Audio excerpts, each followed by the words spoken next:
Primetime local news, serving the Lakeland and Midwest regions.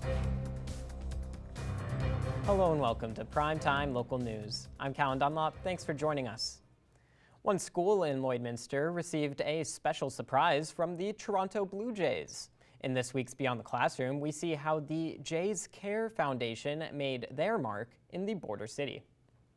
Jack Kemp School was lucky enough to have equipment as well as t-shirts and hats sent to them from the Jays Care Foundation. Having this program come to Lloydminster has always been a dream for the school division. So baseball is a passion area of mine, so I decided to look into it. So there was a grant process, which I filled out, and then I had to do some online training through a webinar. And then at the completion of the webinar, the Jays Care Foundation sent us out some free gear. Today, the kids received their shirt and hat from the Jays, so it was kind of a cool finish to the program. The program gets the kids more engaged in the sport of baseball, as well as the general camaraderie of being on a team. It's pretty fun because there's a lot of things to do. Like, we can play with all of our friends and learn how to be better. With equipment only getting more expensive, the staff are thankful to have that covered. First one's accessibility to equipment. A ball glove's not a have for all families. So the opportunity to get all this new equipment into our building was really cool. So it's been lots of work just to get to the slow pitch style ball we're playing today and just exposing them to the game, which I think was important. And that's all for this week's edition of Beyond the Classroom. At Lakeland College, our students go beyond the classroom for immersive, hands-on learning experiences. It's about experiencing the real world. The Lloydminster Rescue Squad is gearing up for its major fundraiser. As Stacey Comer reports, there are several ways to support their cause. I have a special guest today on Primetime Local News. Ryan LeBlanc from the Lloyd Rescue Squad is here. Ryan, thanks for joining me today. Hey, thanks for having me, Stacey. Well, we've got a few things we want to chat about, but the first is probably the biggest event, I would say, of the year for the Rescue Squad, which is the Sirens and Sapphires Gala coming up in October. And you guys have some sponsorship availability. So tell me a little bit about that. Yeah, you bet. So this year we're having our ninth annual Sirens and Sapphires Gala on October 5th. It's going to be down at the Lloyd X at the WLS Convention Center. And it marks our 40th year anniversary for Lloydminster Rescue Squad this year. So we're really excited to celebrate that, along with some of the original members that started Lloyd Rescue that'll be back in town. So we're excited to see them, to celebrate 40 years of Lloyd Rescue and hopefully raise some money. And if people want to get involved with sponsorship, Ryan, are there lots of opportunities available or just a select few? No, there's lots of sponsorship opportunities available. They can contact us or look on our website. There's different levels of sponsorship that we have, and we appreciate every level of sponsorship. It all goes to back to the squad, and it's something that we feel that is important to our community.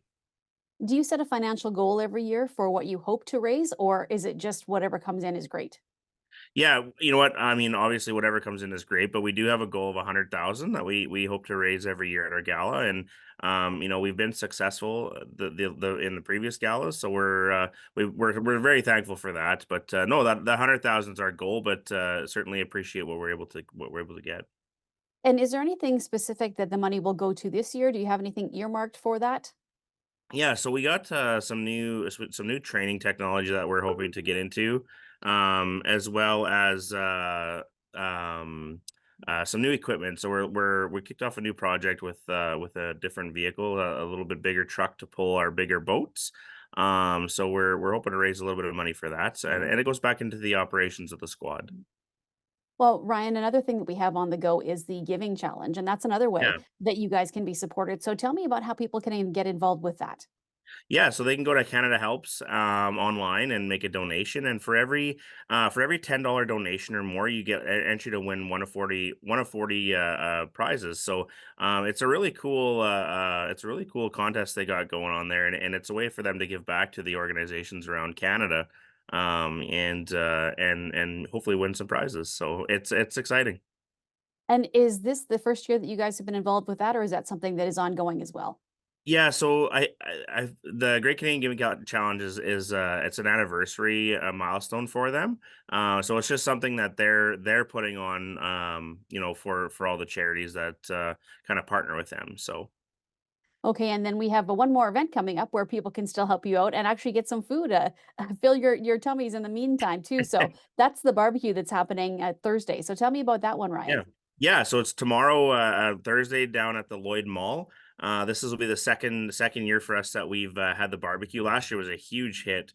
We had a ton of people come down and enjoy a burger and a pop. And yeah, so we'll be down there. I think it starts at 11:30 and goes to 1:30 down at the Lloyd Mall parking lot. Near the Shoppers Drug Mart entrance there. So, and all the proceeds go back to Lloyd Rescue. The mall has been such a great partner with us and giving back, and it's always a fun time hanging out with those guys. So Well, Ryan, I think that the Lloyd Rescue Squad is one of those organizations that probably doesn't get the credit it deserves, and maybe some people don't even quite understand what it is that you do. So, can you explain a little bit about some of the things that you do around the community? yeah, you bet. So we primarily respond to emergencies regarding motor vehicle collisions and other emergencies. We've gotten into aerial services with our drone. As well as most recently our underwater recovery services. So we've really expanded into the technological world with underwater recovery, and we're able to obtain some really high tech equipment. We've got a towed side scan sonar on a really nice boat, and then we've got our ROV, our remotely underwater vehicle. And it's some of this equipment we have is there's not many of them in Canada, and we're very lucky and fortunate to have them here right here in Lloydminster. In the event there is an emergency. So we do have some of these pieces on display at these events. So if you want to check them out or ever pop down to the hall here, feel free. Well, Ryan, thanks for joining me and thanks for what you and your crew members do and to help the community. And if people are looking for information on any of the events or to become a sponsor, let's just go over again one more time the website and where to find everything in one place. Yeah, you bet. So they can just head over to www.lloydrescue.ca or check us out on Facebook, or they can give us a call down at the office here. All right, Ryan, well, thanks for joining me today and good luck with everything this year. Thank you so much. Thanks for having me.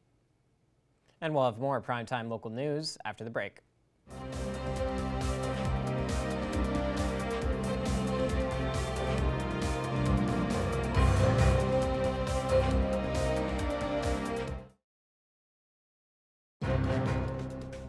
Furniture set and design supplied by Furniture Gallery, downtown Lloydminster. Spousal support is the theme for this month for our Healthy Thriving Family After Divorce feature. This week, Stacey Comer finds out about how retirement affects support.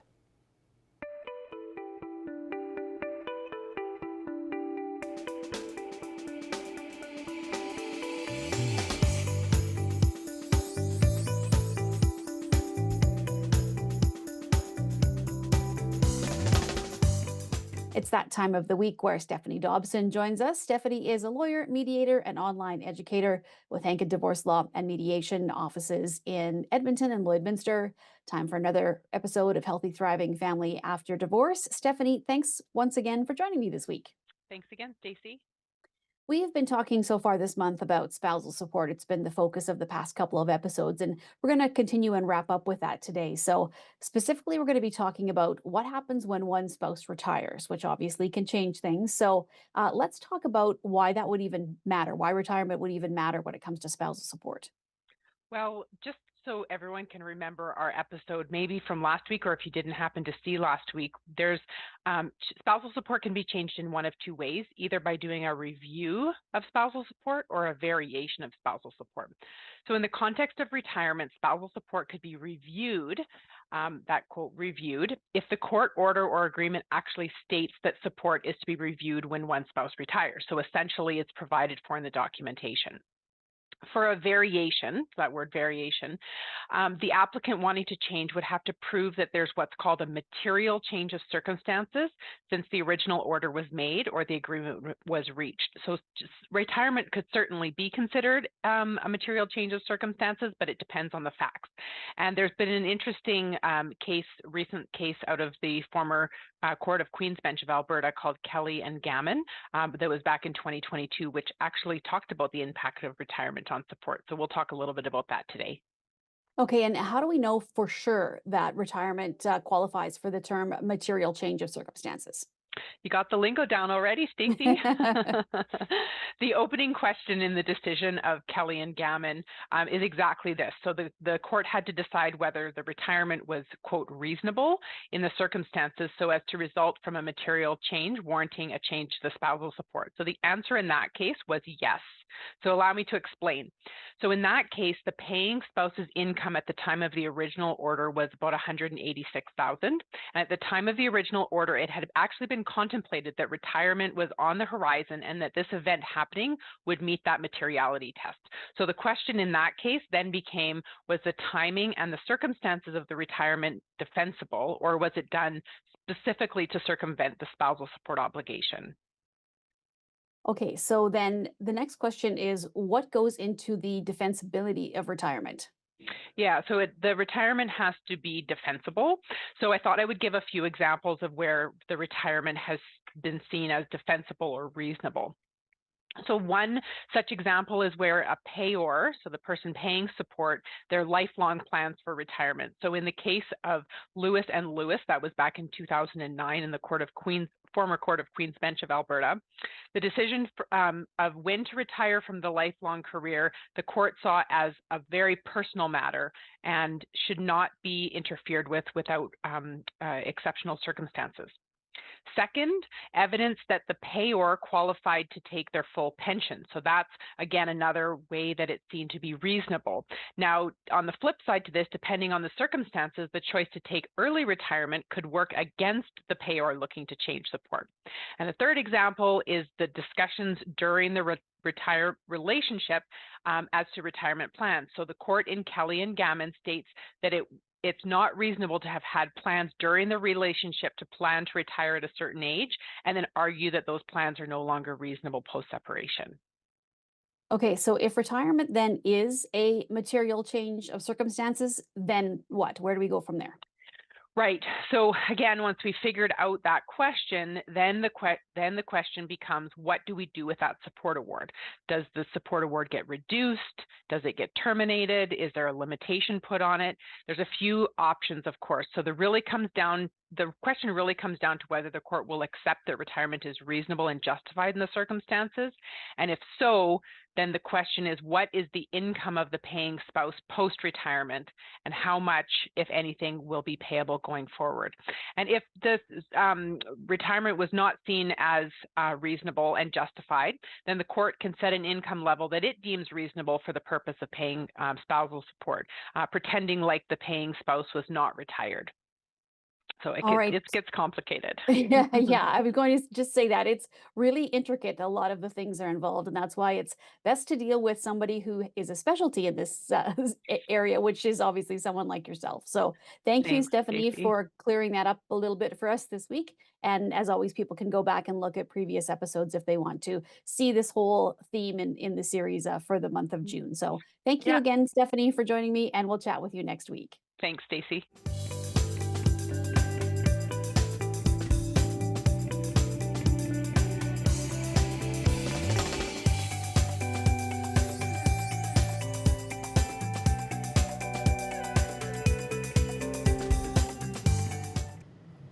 And that's all we have for news. Sports is up next, but first, here's a look at your closing market.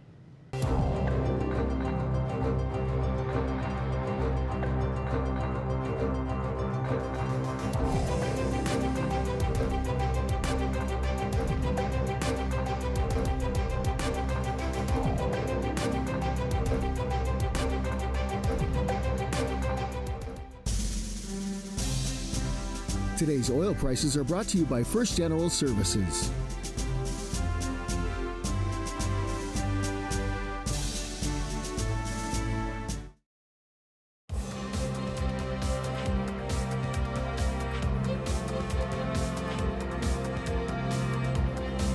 Let's Get Nasty is an upcoming RCW wrestling event taking place at Cheers Live June 27th.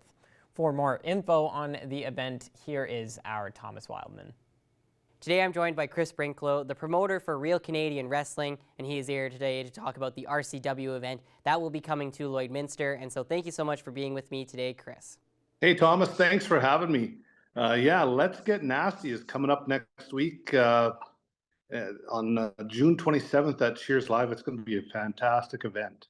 And so for those who are unaware, what is RCW and what kind of events do they bring to Lloydminster and other various areas across Alberta and Saskatchewan and Canada? Right, so RCW stands for Real Canadian Wrestling, and that is what it does. It's not about the entertainment of thing. It's actually wrestling. The guys get out, and it is entertainment, but they actually have probably the best talent that I've seen, because I've been involved with a handful of organizations throughout my years, a couple of decades. I worked for Stampede Wrestling out of Calgary in the mid 2000s, and I've worked for other groups that have traveled throughout Saskatchewan and Alberta. But over my years, I've just found that RCW brings the best and most relevant wrestlers with their shows, and to have this to come to Lloydminster is really exciting. They're not just a startup group. They've been around for over 21 years. They just celebrated their 21st birthday, and the owner and operator, Steve, this is his passion. This is what he does, and he puts a lot into making sure that everybody gets the best show possible. And that's why I've aligned myself with them, is because I believe in what they do, the core of talent that they bring, and the credibility of this company is beyond anybody else I've worked with. And you talk about the elite talent in wrestling that is coming. Who are some of the headliners for this upcoming show here in Lloydminster? Well, any independent wrestling fan that's been to a show in or around Lloyd will know the name Nasty Nate Nixon. And that's why this show is called Let's Get Nasty, because Nasty Nate is a fan favorite. He is based out of just the Edmonton area, brings this hard knuckle brawl style, but he really engages the crowd and everybody just loves him. So Nasty Nate is going to be here. Also, we have Harlan Abbott. Now, he might not have a big name, but he owns a wrestling school in Edmonton, and he does a lot of training. So the guy himself is extremely skilled. And actually, when they had an AEW show in Edmonton last month, Harlan Abbott debuted on AEW and wrestled against Chris Jericho. That's not just some mid-carder small name. Chris Jericho is a Canadian icon as far as wrestling goes. So to have Harlan wrestle him and then have him come to Lloydminster, if anybody's ever seen any of the previous RCW shows, they know that he is a crowd favorite. They more of a favorite to hate him than anything else. But we have Michael Allen Richard Clark, the man with 4 first names. He's going to be here as well. Fantastic talent. He's been on Ring of Honor. He's been on some of the dark shows of AEW. So he's a solid talent. And that's not even to dismiss some of the legends that they have. Steve Wild is going to be here, and it's going to be a solid show. And we hope to have them regularly come to Lloyd. And we just thank the sponsors that make this possible: Cheers Live, Battery World, Ivanhoe Motel, all these places that just get behind this and make it a real community event for the entire family. And if people are interested in attending the show, where can they get tickets and also find out some more information? Right. So the date and time is June 27th. The doors are at 6:30. Bell time is at 7. It is on a Thursday night. Kids should be rounding up or finishing up school anyways by that time, so they can maybe stay up a little late. But it is an all-ages event. Cheers Live did change their licensing to make their bar an all-ages event, venue. And so we're very grateful for them doing that. And you don't have to worry about having supper first and then trying to head out. You can have your food and drink all there. They have pizza by the slice. They have the other full menu that you can get on the Cheers restaurant side. And so for your tickets, you can get them at the Cheers restaurant. And you can also get them at Battery World. Randy Marsh and the staff there have been fantastic supporters of RCW. So We want to thank them for doing that. And yeah, so it's just been a great event that I'm certainly very excited about.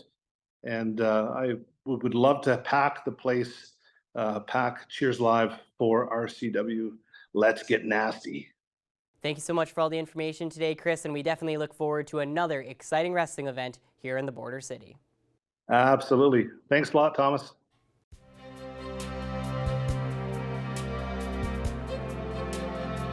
Let's take a quick look at your next 3 days in Lloydminster, and overall it's looking quite nice for the next couple of days. Thursday we're going to see a high of 20, a low of 8. Friday a high of 22, low of 10, and Saturday a high of 24 and a low of 11. And that is all the time we have today for Primetime Local News. Thanks so much for watching, and have a great night.